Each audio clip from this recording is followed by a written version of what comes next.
The CEO of United Airlines characterized what the controllers did as walking off the job. Hopefully he misspoke, because the controllers did not walk off the job. Walking off the job implies that they, of their own. That is true. The reports came out that a bunch of them just walked off the job, and they're saying, let's change that narrative.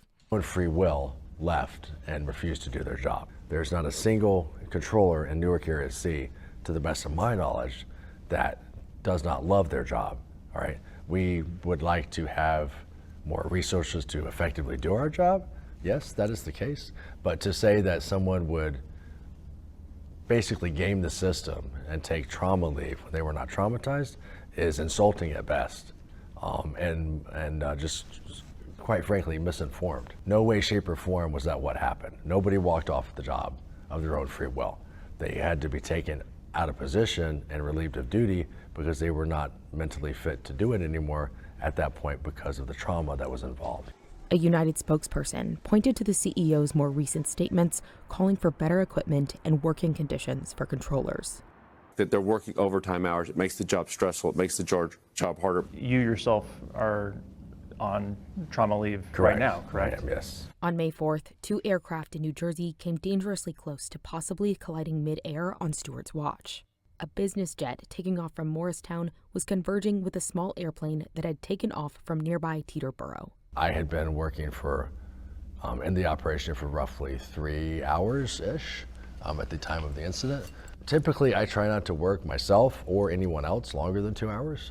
It has just been my experience that after that 2-hour mark, your mental acuity begins to diminish a little bit because it's fatigue, you get tired. And in my situation, I was getting tired.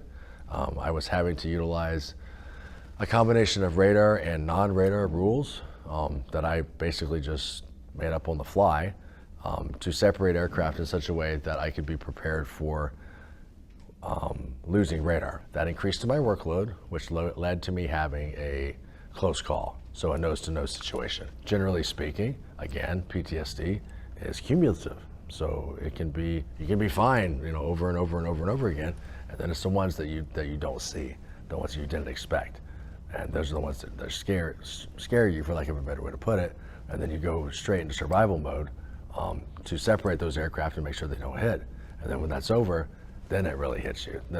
I almost, had a really bad error. I could have, done something terrible. So yes, that part is it was stressful to me, and that's why I'm taking some time off. Does the concern about the reliability of the equipment